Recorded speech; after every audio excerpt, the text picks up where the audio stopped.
All right, so we got the front brakes working here. Put a speed bleeder on this side. And because I screwed up the caliper on this side, you can see my JB weld job here. We tried to get the bleeder screw out. It was broken off, flush, and tried to tap it out. Ended up breaking the tap. Eventually got diamond coated grinders from Harbor Freight to open the hole back up and tried to tap something else back in to get it out. Made the problem worse, so we basically got it tapped to fit the set screw size. I put as much JB weld down here after taping up the inside of the caliper so that the JB weld couldn't get through. Filled it with JB weld, coated the set screw with JB weld and sank it in there, and it's sealed. And then I got these, it's a banjo bolt that has a bleed screw on it. So I finally got one of those. I bought some cheap ones that just were junk. And once I got this one, it actually worked. So took the caliper off and just put blocks in between, try to get the same size as the rotor, thickness wise, and bled the brakes with this being the high point, and that worked to get the front brakes going. In the process of getting those, I went and got a new master cylinder as well. Put that on. The old one was all plastic and just junk, so this one's a nice aluminum body one, and hopefully it holds up a lot better, but it actually has some pressure behind it finally. So we just moved, so we got a bunch of junk everywhere, but what I did is just went to the hardware store and picked up a piece of bar stock. I should have got a little bit thicker than this, but I didn't. And then I cut pieces off for this to fit into this. This is off a, I believe a 2009 Goldwing GL1100. I saw somebody in the forum do this fix to get the master cylinder working in the back. It involves basically using this as a spacer. You can see my rough fab job here.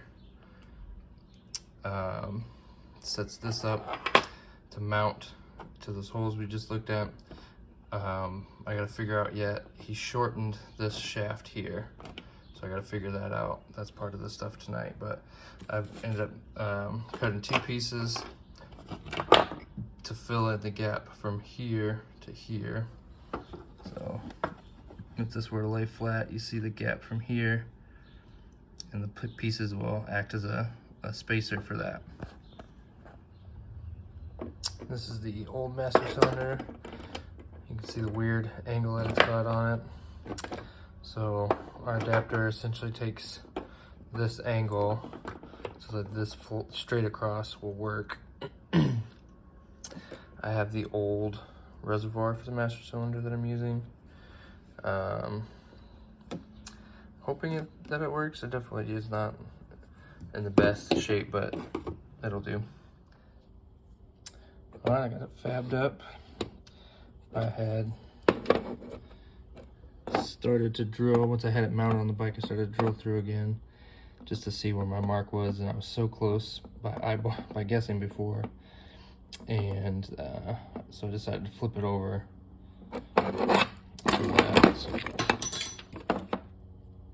so that it was all ready to go, and then I knew I wasn't going to drill into the master cylinder. Alright, so I've drilled that hole. The top hole is existing. The bottom hole is what I drilled. And this will mount something like this down here. And the pin goes through the brake lever for the rear brake. And then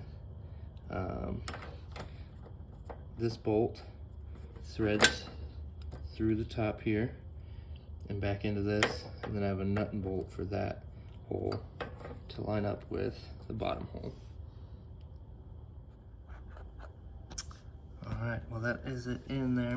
So this is the original bolt location. This is the modified one. I gotta get a different nut for this one. But normally it's this bolt hole and this bolt hole. But the way the angle is on the old master cylinder, this modification makes it so you can use just a normal master cylinder or one off another Goldwing. So you can see this line connects here, and then this goes up to your old master cylinder, which then bolts into here. I'll put that on here in a second, but it'll focus in here. You can see down there the actuation.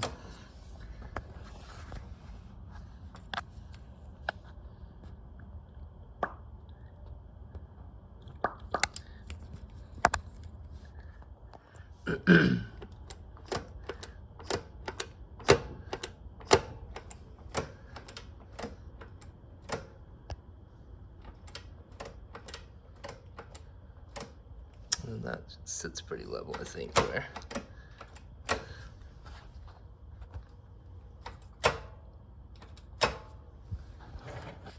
Sweet. I gotta get some brake fluid in it, put the master cylinder on, and bleed the brakes, and it should be good.